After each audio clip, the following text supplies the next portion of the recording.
계시록 말씀을 이제 우리가 묵상하고 살펴보고 있는데 오늘 다음 주 3주 동안은 3주까지는 아니에요. 그 다음 주니까 수련회 갔다 와서 그 다음 주까지는 하나님의 심판에 대해서 보려고 합니다. 우리가 읽은 본문이 혹시 좀 이해가 되시나요? 저도 어렵습니다. 왜냐하면요, 이 오늘 본문, 우리가 다루는 오늘 본문에서부터는요, 좀 특별한 표현들이 등장해요. 7인, 7나팔, 7대접입니다. 이게 등장해요. 이 세 가지가 하나님의 심판을 상징합니다. 뭐라고요? 하나님의 심판을 상징해요. 자, 그런데 오늘 본문이 굉장히 복잡하다고 느껴질 수 있는 게 단어 자체가 생소하죠. 7인이 뭘까요? 네, 도장입니다. 자, 보시죠. 이 두루마리 편지에 도장이, 저 옛날 저 도장 아세요? 네. 이렇게 이걸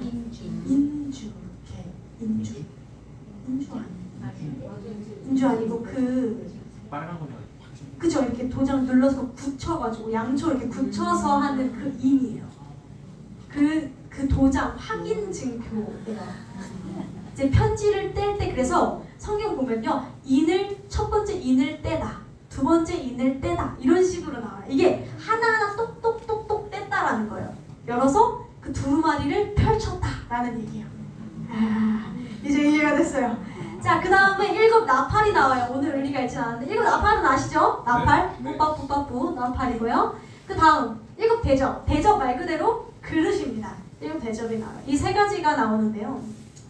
자, 그런데 문제는 이게 순차적으로 나오는데 순서가 또 헷갈리는 게 한번 보여주시겠어요? 네, 이런 식으로 나와요. 그러니까 7인이 먼저 나오고 7나팔이 그 다음에 나오고 7대접이 나오는데 문제는 지금 겹치는 게 있죠.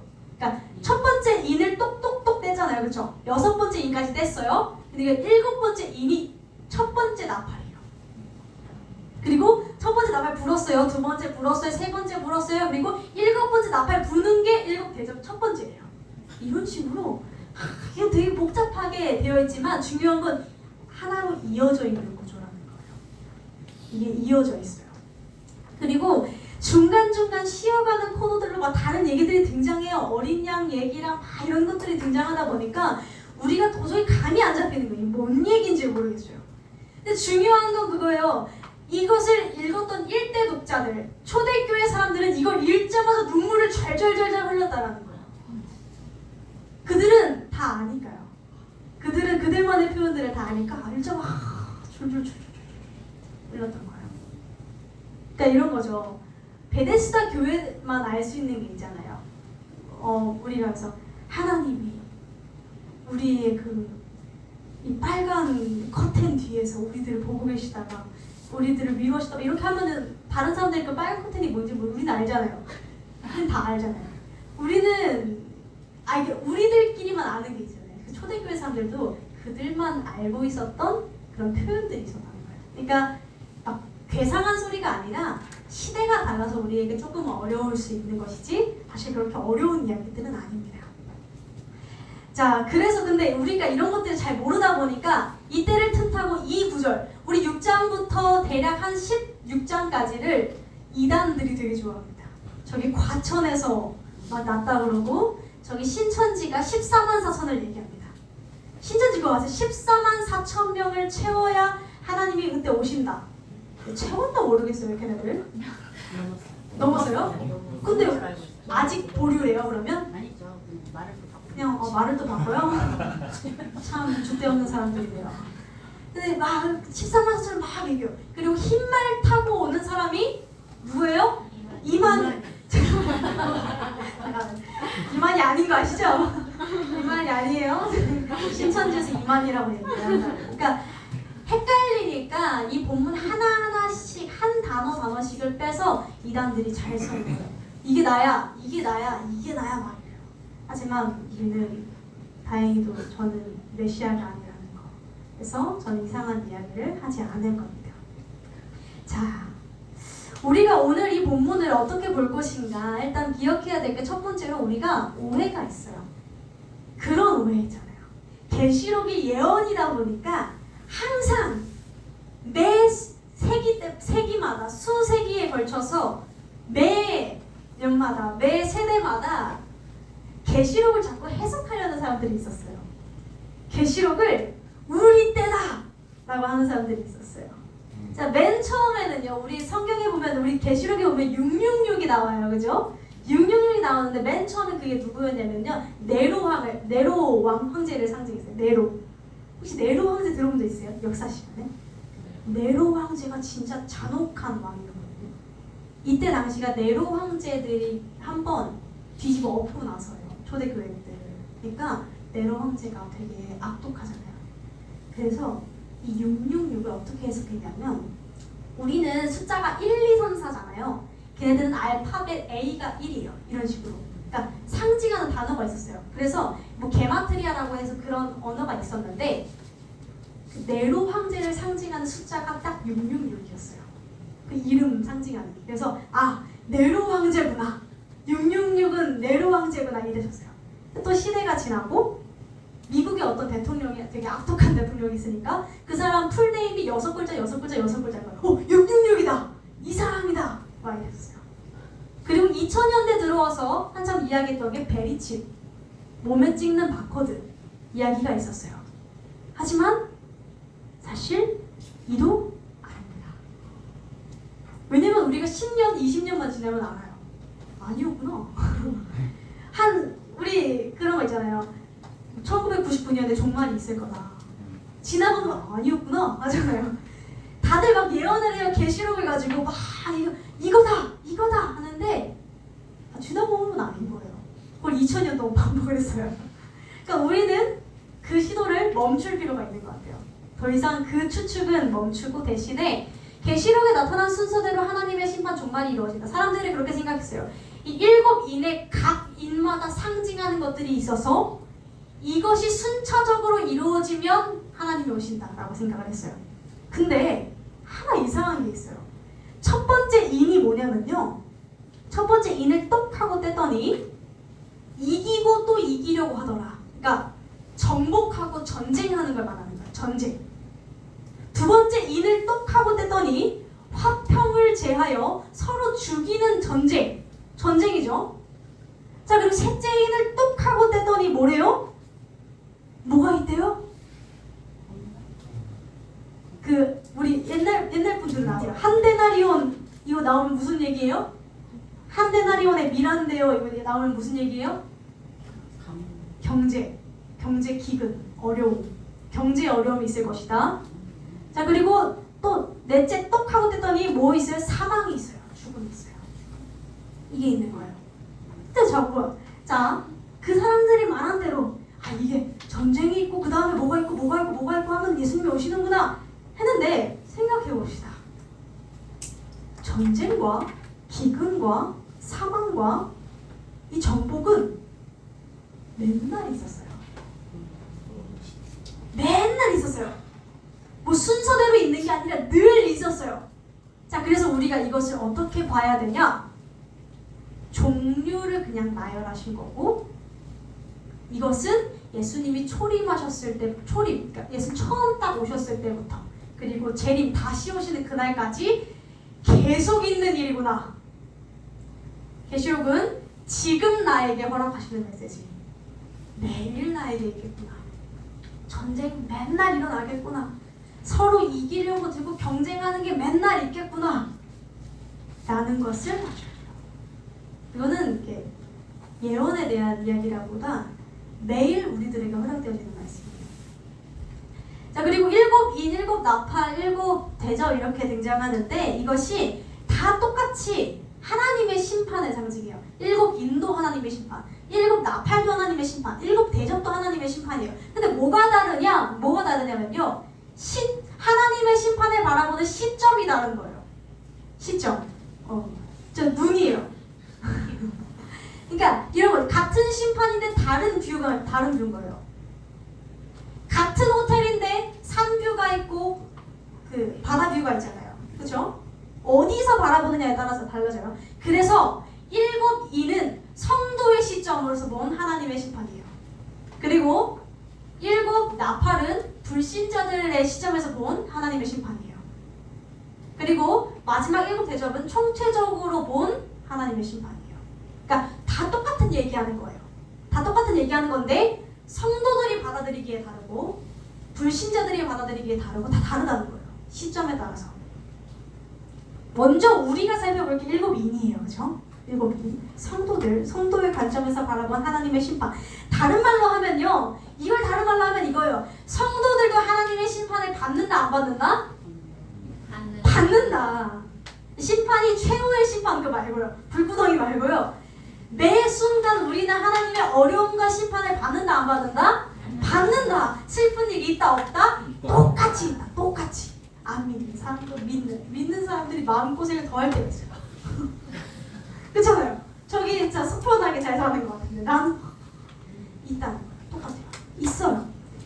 있는데 우린 연단이라 그러죠. 연단과 어려움이 있는데 하나님께서 세상살이에서 어려움이 벌어질 때 성도만 특별히 무엇을 겪게 하시는 게 있다는 거예요. 성도만 특별히 일이 어떻게 진행되는 게 있다는 거예요. 성도만 특별히 보호하심이 있다는 거예요. 우리가 그걸 봐야 돼요. 이게 오늘 본문의 핵심이에요. 이 비슷한 메시지가 비단 계시록에만 있는 건 아닙니다. 에스겔에서도 있었어요. 에스겔에 한번 볼게요. 에스겔은 14장 21절에서 23절인데요. 여호와께서 4가지 중 한 벌, 칼, 기근, 짐승, 전염병을 예루살렘에 함께 내려. 그랬더니 그 해를 당하기 더욱 심하지 않겠느냐? 그러나 그 가운데 피하는 자가 남아있어. 누가 피한대요? 자녀들이 피한대요. 그런데 이 예루살렘에 내린 그 재앙 모든 일에 대해서 신자들은 어떻게 되냐면 그 고난으로 인해서 나중에 위로를 얻게 된다는 거예요. 그리고 지나고 나서 하나님이 신자들의 입에서 이 고백이 나온다는 거예요. 하나님이 나에게 이 시간을 허락하신 이유가 있었구나. 이 이야기가 나온다는 거예요. 목적이 있다라는 거예요. 이 이야기가 계시록에서도 똑같이 이루어져요. 하나님이 똑같이 어려움을 겪고 똑같이 인생이 만만치 않은데 신자들에게는 목적이 다르게 다가오신다는 거예요. 무엇을 통해 하나님은 일하시는가? 하나님이 우리들의 삶에 무엇을 통해서 하나님의 계획을 진행시키시는가? 뭘 통해 하실까요? 나의 재능? 나의 은사? 나의 돈? 하나님은 오늘 성경에서 너무나 안타깝게도 탄식입니다. 탄식. 넷째 인까지 똑똑똑 떼고 다섯째 인이 딱 뗐을 때 말씀이 이렇게 등장합니다. 다섯째 인을 떼실 때에 내가 보니 죽임을 당한 영혼들이 제단 아래에 있어 큰 소리로 불러 이르되 거룩하고 참되신 대주제여 땅에 거하는 자들을 심판하여 우리를 피를 갚아주지 아니하시기를 어느 때까지 하시려 합니까? 제단 밑에 있는 영혼들이 인생의 어두움으로 밤의 시절로 인해서 아예 바닥을 내리찍고 희망이 없는 그들의 탄식.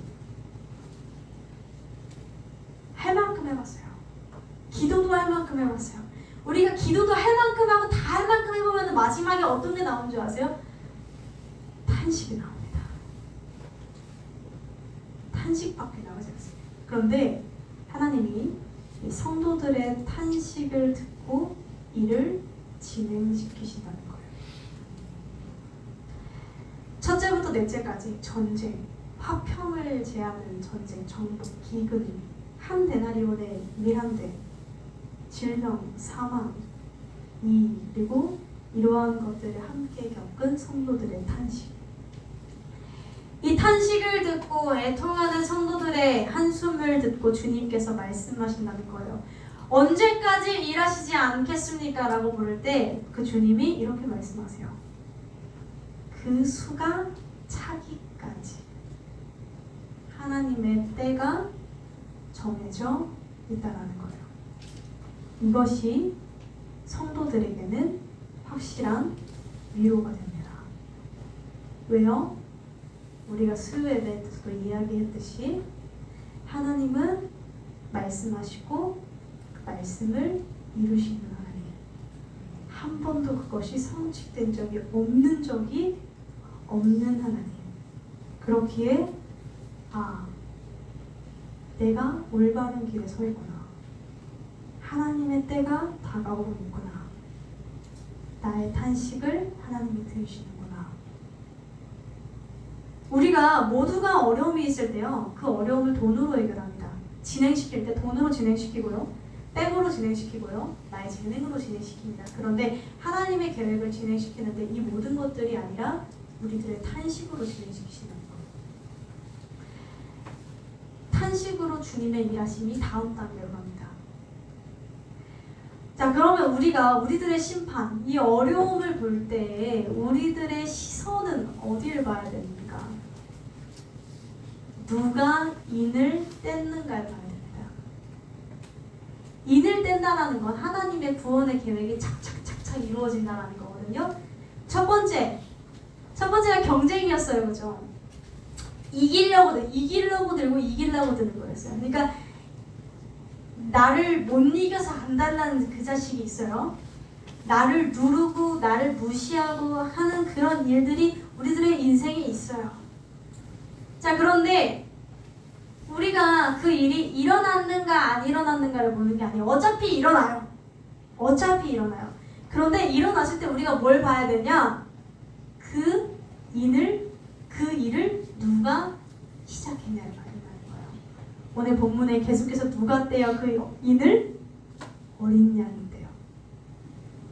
어린 양, 예수 그리스도가 떼요. 성경의 수많은 인물들이 탄식했어요. 하나님, 대체 우리한테 왜 이러십니까? 하나님 일을 할 만큼 했잖아요. 하나님 뜻대로 살 만큼 살았잖아요. 근데 왜 우리들의 인생을 이렇게 두십니까? 그런데 그들이 결국 마지막에 마주한 건 모든 것이 하나님의 뜻이옵니다. 우리들의 시선이 그래야 된다는 거예요. 우리들은요, 일이 터지면 뭐라고 얘기해요? 그놈 탓, 그 자식 탓, 그 상황 탓. 저 때문에 이 얘기를 하죠. 근데 저 때문에가 맞아요, 아니에요? 성도들은 아니에요. 성도들은 저 때문에가 아니에요. 그 인을 누가 뗐어요? 어린 양이 뗐대요. 어린 양이 뗐대요. 근데 저는 그런 생각이 들어요. 그 어린 양이 뗐다는 게 너무 미운 거예요. 하나님이 너무 미운 거예요. 너한테 왜 이러지, 하나님이? 이런 생각이 들었어요. 그거 좀 참으면 안 되나? 이런 생각이 들어요. 근데 또 한 번 그런 생각이 드는 것 같아요. 하나님이 그러시다면 순복하지 않을 수가 없겠구나. 그분은 창조주신데 나는 그분의 종인데 내가 이것을 어떻게 피할 수 있을까? 하나님의 뜻을 발견해야겠다. 내가 할 수 있는 일을 하는 거죠. 우리가 하나님께서 성도들의 심판 속에서 하시는 일은요, 무엇이냐면 보호입니다. 아이러니하게도 보호를 하세요. 그 다음 단계일 거예요. 네. 하나님이 하시는 일. 우리 본문에 보니까요, 천사가 우리 7장에 보니까 인치심을 받은 사람들이 나오는, 인치, 그러니까 하나님한테 도장 찍힌 사람들 얘기가 나오는데요.